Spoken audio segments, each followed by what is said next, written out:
Olá, boa noite. A gente vai falar hoje sobre a influenza equina. É uma doença já há bastante tempo descrita na literatura e ainda hoje causa importante impacto econômico na atividade equestre. É uma doença respiratória viral aguda e altamente contagiosa que acomete os equídeos, sendo eles os equinos, os acininos e os muares. Ela também é conhecida como a gripe equina e afeta as vias aéreas superiores e tem um alto índice de casos, mas raramente causa morte. Então, ela tem alta morbidade e baixa mortalidade.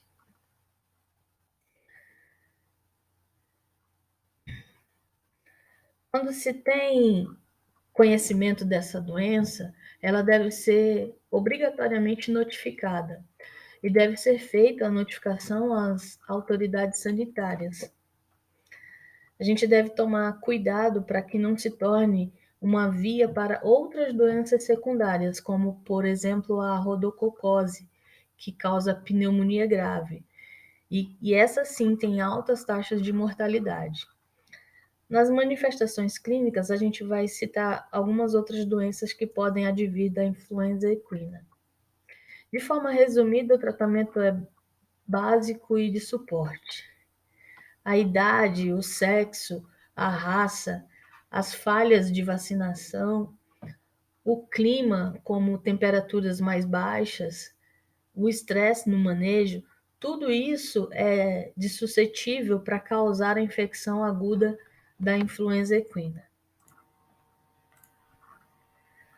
Aqui nos sintomas, né, nos sinais clínicos, a gente percebe que eles são bem parecidos com o da gripe humana. Os principais sinais clínicos que a gente observa são a tosse. Primeiramente, é uma tosse seca, sem produtividade, sem secreção e sem muco. Aí os sintomas vão piorando e começa a apresentar febre, apatia, a respiração fica mais acelerada, tem calafrios, a gente observa perda de apetite, consequentemente uma perda de peso. Então a doença evolui. Aí sim começa a observar um corrimento nasal e ocular, um lacrimejamento. Pode também vir acompanhado de uma inflamação de garganta e o animal também pode apresentar prisão de ventre seguida de uma diarreia fétida.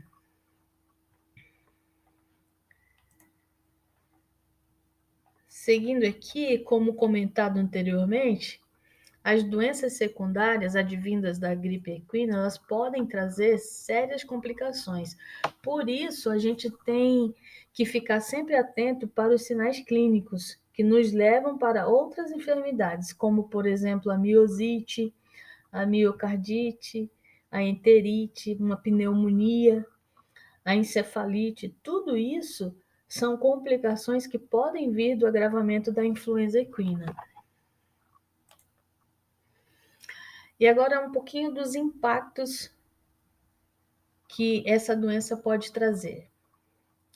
Bom, ela é uma grande preocupação no Brasil e no mundo, porque ela pode afetar diretamente a performance dos animais, sejam eles atletas ou de lida, a lida diária, porque prejudica o bem-estar do animal. Sem falar nas perdas econômicas, que são grandes, né? Como, por exemplo, os animais que são atletas, se eles são prejudicados com a doença em participar de um campeonato, por exemplo, pode ser uma perda econômica considerável para o proprietário. Agora aqui vamos conhecer esse vírus, né? Ele é um vírus da família Otomyxoviridia, o gênero dele é influenza A. Ele é um vírus envelopado e possui as glicoproteínas hemaglutinina e a neuraminidase. Resumidamente, uma é responsável pela ligação da partícula viral aos receptores das células e a outra pela liberação dessas partículas infectadas.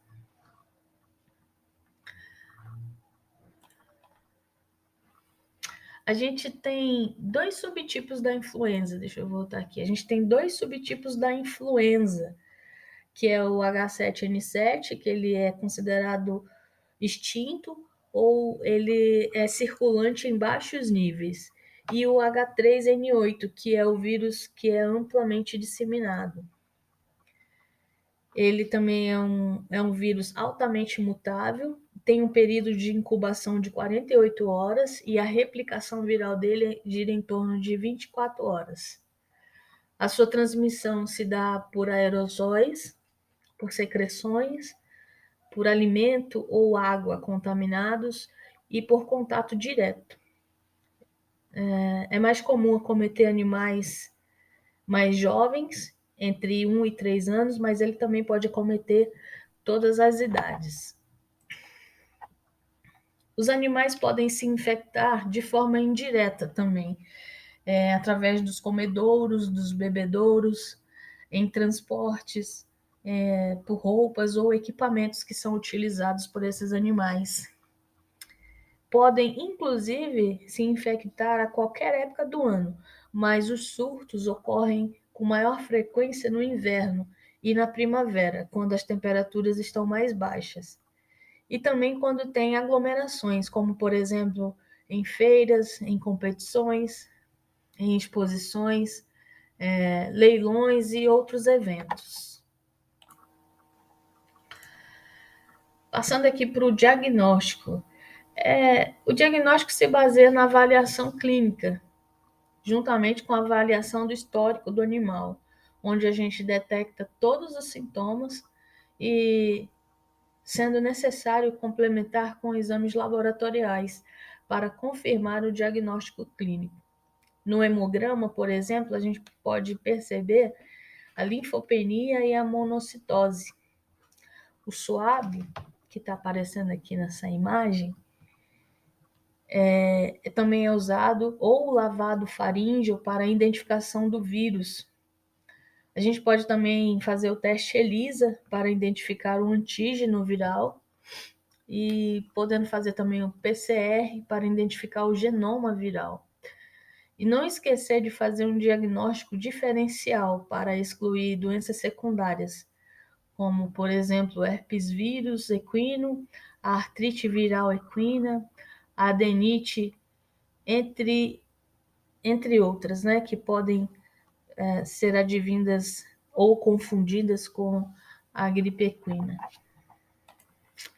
Falando aqui no tratamento, é um tratamento de suporte sintomático, prezando pelo isolamento do animal, com o objetivo de aliviar os sintomas e estabilizar esse animal acometido da influenza e reduzir os riscos de transmissão do vírus. Pode ser usado aí antitérmico, né, para febre, e anti-inflamatórios também, um antibiótico para prevenir complicações secundárias, e também é indicado fazer inalação com mucolíticos e broncodilatadores, que pode ser com inalador de humanos ou um inalador específico já adaptado para o cavalo. E quando e se houver comprometimento pulmonar mais grave, a gente pode também entrar fazendo uso de glicocorticoides. Por fim, aqui nas medidas de prevenção, recomenda-se o repouso e um período de quarentena dos doentes em locais limpos, secos e ventilados até a remissão dos sinais. O protocolo de vacinação é a prevenção mais eficaz e mais barata. Lembrando que a vacina não impede a infecção, mas ela deixará o animal com sintomas mais brandos. A prevenção é sempre a melhor forma de controlar a disseminação da influenza equina. Os criadores, os tratadores, devem adotar medidas de biossegurança, como a limpeza e desinfecção das instalações, dos equipamentos e veículos. Bom, enfim, sabendo de tudo isso, a gente deve ter em mente que a influenza equina é uma doença que pode ser devastadora para o animal, bem como para o proprietário. Então, é importante tomar medidas necessárias para prevenir a disseminação da doença e garantir a saúde dos animais. É isso aí, muito obrigado pela atenção de todos. E esse foi o nosso trabalho.